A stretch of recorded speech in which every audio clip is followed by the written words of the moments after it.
अध्याय ऐकणाऱ्यांसाठी महत्त्वाची सूचना आहे. कृपया अध्याय ऐकताना तो अपूर्ण असताना मध्येच बंद करून अध्यायाचा अपमान करू नये.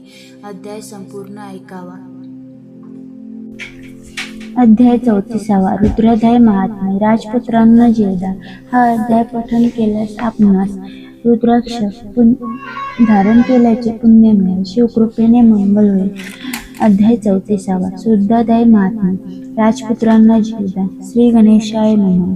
सिद्ध नामधारकांना मानाले. पराशरांनी भद्रसेन राजांना सधर्म आणि तारक यांच्या पूर्वजन्माबद्दल सांगितले. तेव्हा राजा म्हणाले, मुनिवर्य, माझे पुत्र व प्रधान पुत्र यांना राजवैभव आणि भोगांविषयी असलेच अनासक्ती पाहून माझ्या मनात त्यांच्या भविष्याची चिंता उत्पन्न झाली आहे. कृपया माझ्या पुत्राचे भविष्य सांगा. पराशर म्हणाले, राजा, तुम्ही विचारलेत म्हणून सत्य सांगणे मला भाग आहे. तुमच्या पुत्रांना फक्त 12 वर्षे आयुष्य आहे आणि त्यांच्या आयुष्याचे आता केवळ 7च दिवस उरले आहेत. 8व्या दिवशी त्यांना मृत्यू होईल.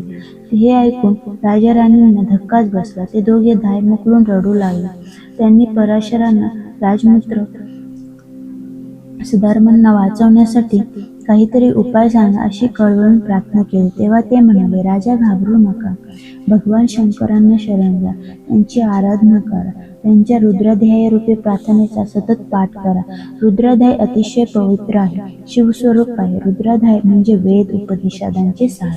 त्याच्या पठणाने मनुष्य निष्पाप होतो. तपश्चर्या फलद्रूपी होते. 4ही पुरुषार्थ साध्य होते. इहपर कल्याण होते. संकटातून मुक्तता होते आणि अपमृत्यू टळतो. हा रुद्राध्याय महादेवाने प्रथम ब्रह्मदेवांना सांगितला. त्यांनी जगाच्या हितासाठी तो सप्तर्षींना दिला. त्यांच्याकडून गुरु शिष्य परंपरेने तो भूलोकी प्रकट झाला. राजा, जो मनुष्य रुद्राध्याय म्हणून शिवजींना अभिषेक करतो त्याचे तेज, बळ, धृती, आयुष्य, आरोग्य, ज्ञान व पुण्य वृद्धिंगत होते. रुद्राभिषेकाचे जलतीर्थ म्हणून प्राशन करणाऱ्यांना पूर्वजन्मातील पातकी आणि मृत्यूचे भय राहत नाही. आपल्या हातून नकळत एखादे दुष्कृत्य घडले, रुद्रपाठ करून प्रायश्चित घ्यावे. रुद्रपाठ करणाऱ्यांच्या वाटेला यमधर्म कधीच जात नाही. रुद्रपाठकाला शिवलोकी सद्गती मिळते. म्हणून मी सांगतो तसे करा. 100 विद्वान ब्राह्मणांकडून रुद्राची 10,000 आवर्तने करून घ्या. शिवप्रभूंना अखंड जलाभिषेक करा. त्या जलाने तुमच्या पुत्रांना स्नान घाला. ते तीर्थ त्यांना प्यायला द्या. त्यायोगे ते दीर्घायुष्य, धुरंधर, कीर्तिवंत होतील. तेव्हा भद्रसेनांनी पराशरांचा रुद्रानुष्ठानाचे पुरोहित करण्याची प्रार्थना केली. 100 ब्राह्मण बोलावले. अनुष्ठानास विधिवत प्रारंभ केला. एका पुण्य वृक्षाखाली 100 कलशांची स्थापना करण्यात आली. राजांनी संकल्प केल्यावर विपुप्रजन आवर्तनास बसले. शिवजींवर अभिषेकांची सतत धार करण्यात आली. त्या जलाने राजपुत्रांना स्नान घालण्यात आले. ते अनुष्ठान 7 दिवस अव्याहत चालू होते. 7व्या दिवशी अनुष्ठानादरम्यान राजपुत्रांना अचानक मूर्छा आली.